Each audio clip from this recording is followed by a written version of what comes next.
22. Purdue, 17.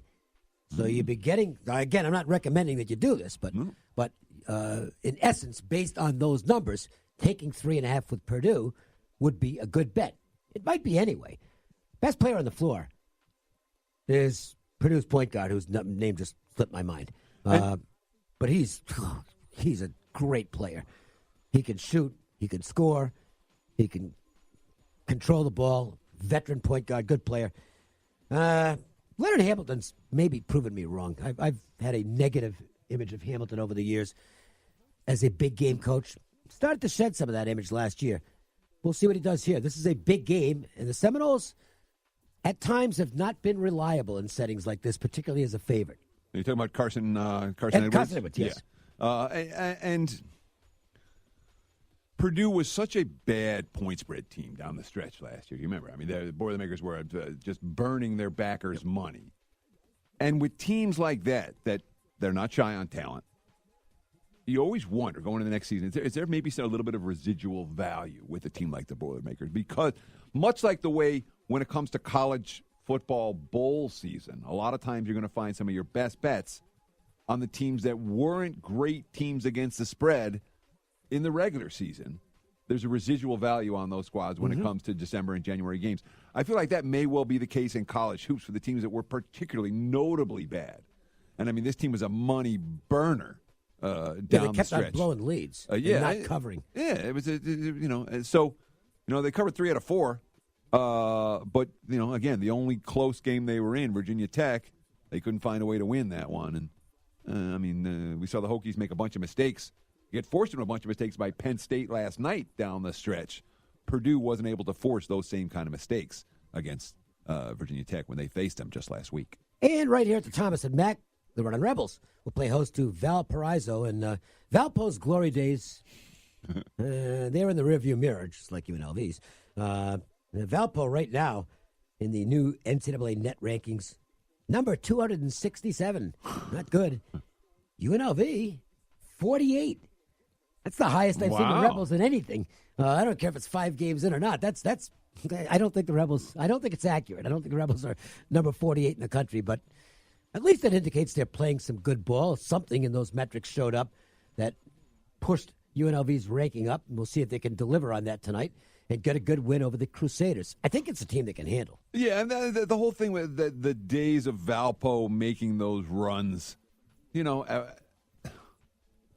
come and gone. Yeah, I'm with you on that 100%. And you're right in the sense of these are the type of opponents that UNLV is supposed to be able, I'm not going to say dismantle, but certainly dispatch without too much trouble. We'll see if that's the case. Rebels haven't shown me a ton that makes me super excited to lay points with them. I don't know if that's going to be their role, but, so far so good. In that regard, for UNLV, they did cover against the likes of Pacific, Oakland, and Cal Irvine. Black Friday has come and gone, but not at MJ Christensen. They, they're doing Black Friday every day. This started back on November 12th, and every day is a holiday. A Black Friday sale taking place. You can check out the website, mjchristensen.com, their Facebook page, like them there, find out more. Or just stop in the store in Boca Park. Find out why it's my jewelry store. It'll become yours as well. MJ Christensen. Let's look at college football. And we have line moves taking place. We'll get more detailed information on this in terms of exactly where the respected money, public money, ticket counts, stuff like that. Jason said we'll provide all that information behind the counter tomorrow in the CG Sportsbooks portion of the show. But we can look at line moves right now. Let's talk about a few of them. This was a peculiar line to begin with, the UAB Middle Tennessee line. Now, UAB had nothing to play for last week. Nothing. Had some injuries going into the game. Key injuries. and this is a big game for Middle Tennessee. And UAB ended up a 3-point favorite in the game. Well, they got squashed. They never even, it looked like they didn't even try it in the game, to be honest with you. Now, the same two teams are meeting in the same location. And they opened Middle Tennessee 2.5 or 3. And not surprised that line has moved. Yeah, sure. And of course, the key issue last week for the Blazers. And Bill Clark, who I don't know if he's going to win it. Bill Clark's got to be the coach of the year. Yeah, he's got no chance. He's not from a. Exactly. He's got about as much chance of winning coach of the year as UCF does of making the playoff ever. Okay, they're not getting in. They're not a Power 5, and so therefore Bill Clark will have to wait until he goes to a Power 5 school to have a chance at coach of the year. But he's done what he's done The in program didn't 2 exist. years. It didn't exist. They had some players who stayed there, but I mean, it's just remarkable what he's and their done. best player, the 4-star recruit, got shot and killed when he went home. I mean, it was incredible what Bill Clark has done, and certainly the markets are showing some respect for that. When you talk about what happened last week, well, they were down to their third-string center. The right guard got the flu or didn't play. The left guard got kicked out of the game early on. It was in the second quarter. So the middle of the offensive line wasn't there. I was watching the game, and I'm actually thinking during the game, it's like, let's see if we can find some other way to get this guy off the field so he can also rest for next week. It was like, yeah, right, he's got the flu. Okay, the blue flu probably. Yeah, ish. On the other hand, we know how good that defense has been. They lead the conference in sacks. They've been dominant against the run all year long. UAB's here because they've been a stellar defensive team. But when you're talking about betting against Middle Tennessee, let's not forget, you are talking about an 8th-year senior quarterback in Stockstill. Coach Stockstill Jr., because he's going to be a coach, too. Of course he is. He's the coach on the field now. Yeah. And you're betting against that type of a senior quarterback on his home field in his final game. And they're playing well right now. They are, Middle's making money. Yep. And you're doing it basically in a pick'em range. And from a confidence standpoint, I think Middle goes in there with some level of confidence that they can handle UAB up front. So I'm not inclined to take the Blazers. It's not a game I'm getting involved in. I did right off the bat because I knew I would be able to middle it. Yeah. And if the game goes to pick 'em, guess what I'm doing? I know exactly what you're doing. Because I took +3 minus 125. Sure. And that's a profitable I looked at it and said, boy, I wouldn't be shocked if UAB goes off -1. Yeah. So if they do, it's easy at that point. I will not be losing money in the game. Okay, so this is the most interesting game of the week to me. Because there's so many dynamics involved. Memphis and UCF. Mm-hmm. Absolute thriller the first time they met, 31-30. Yeah. Market odds makers, I should say, first convinced that Mackenzie Milton is that much of a difference because they've adjusted the line a full touchdown here. It's a full touchdown. And you know what? They might be right. I mean, this is tough for me because my numbers say, well, geez, at 3, I got to bet UCF. No. But I don't know. They're just not the same team with Mac on the field. He's a talented kid. I think he can run the basics of the offense just as well as Milton did, but Milton was a real field general, and you could see last week that there was a reluctance on the part of the coaching staff to let things flow like they normally do with Mac on the field, and I worry about that here. He's a freshman. Yeah. 5 of 14 last week. He did have one start early in the season against East Carolina, and he failed to get to 100 yards in that game either. So if you say, is this quarterback worth a touchdown? I think he might be worth more than that. Could be. But what happened, Memphis had the lead over UCF in the first meeting, 30-17 at halftime.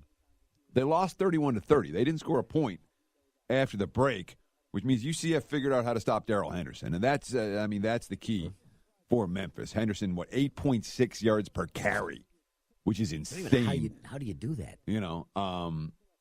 And UCF had an answer for that.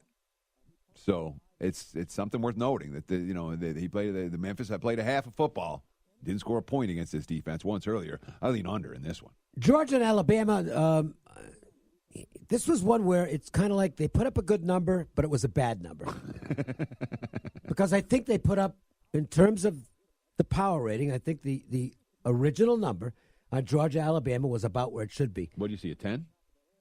The very first thing I saw, and that's a soft opener, was 8.5. Right, yeah. The first number I saw was 10. Yeah. And it just wasn't enough. Nope. I mean, I just looked at that and said, this is not holding. And it has. It's 13.5. I don't know that it gets to 14. I think that being a key number, I don't know if they want to get to 14. They'll get a lot of Georgia money if they do go to 14. I don't know. I mean, so do you go the value route here and take what is value with Georgia, or do you just say, I'm not messing around going against Alabama? And I'm in the latter camp. I'm not messing around going against Alabama. Yeah, the bookies in Tuscaloosa are already at 17.5 for this game. Yeah. And that's the first half. that's the first. No, back-to-back weeks Alabama didn't cover first half. They had the Citadel and then the streak Auburn. is over. Yeah, it's officially over after the second loss. But these two teams played for the national title last year, and they were essentially even. Yeah, Georgia's not scared of them. Yeah. Georgia this year hasn't felt as good as they were last year, but it might just because there's not enough oxygen in the room for Georgia to get the headlines. Got a little healthier late in the season. That's pretty good against Auburn. I mean, I don't think Auburn was a real good team this year, but Georgia, they said, get out of here. And they're getting ready. And I'm not a conspiracy theory guy, but if Alabama loses, okay, Georgia wins this game straight up, SEC gets 2 in, and the Big 12 and the Big 10 get shut out. I know. And that's flat out how it's going to go down, and it's worth a whole lot of money to the SEC. There is one other scenario, though. What's that? It's not going to happen. Oh, Clemson but losing? If it did, if Clemson lost to Pittsburgh. Yeah, right. Because Notre Dame's in. Notre Dame's punched their ticket. There's no way they get Notre Dame out of the mix. Don't tell me that one loss Clemson is in. If they lost to Pittsburgh would be a disaster for them. I think they would conceivably get knocked out if Ohio State and Oklahoma were to both win. But that's not going to happen anyway because Clemson's going to kill Pittsburgh.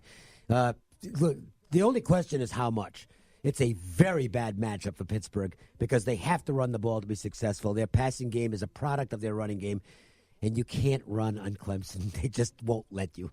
And by the way, Clemson's still got a chip on its shoulder. Mm-hmm. They don't. Why aren't we at number one? We've beaten Alabama once out of the 2 head-to-heads. We got the same record they do.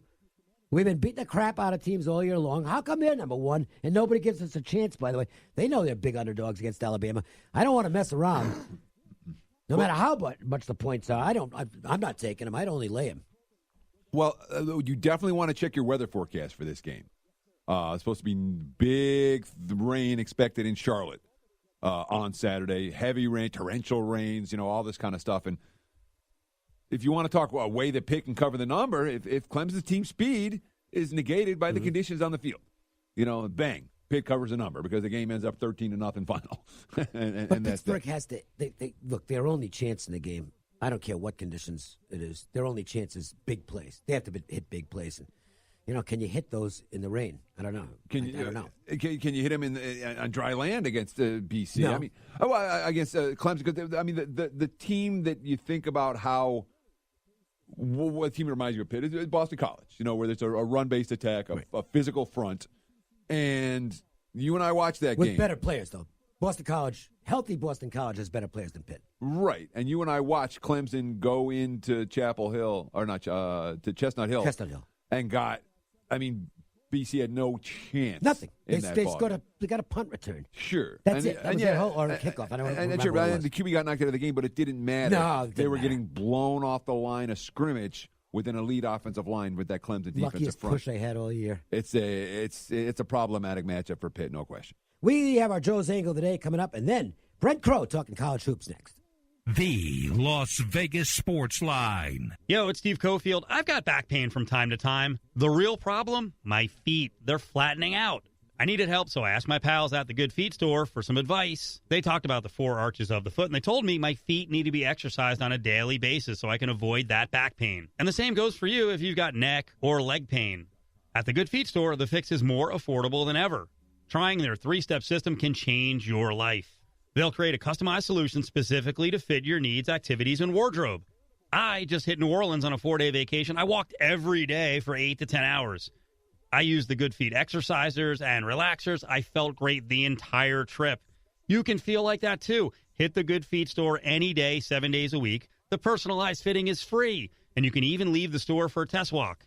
There's a Good Feet store located across from Palace Station, 2600 West Sahara, and another at 4150 Blue Diamond just west of the Silverton. Take it from me, Steve Cofield. Stop dealing with the pain. Get into the Good Feet store today. With Cliff Miller from MJ Christensen Diamonds. William Henry Collectibles. Incredible. All one-of-a-kind pieces. They're generational items. And in the South, everybody just lusted after who gets the grand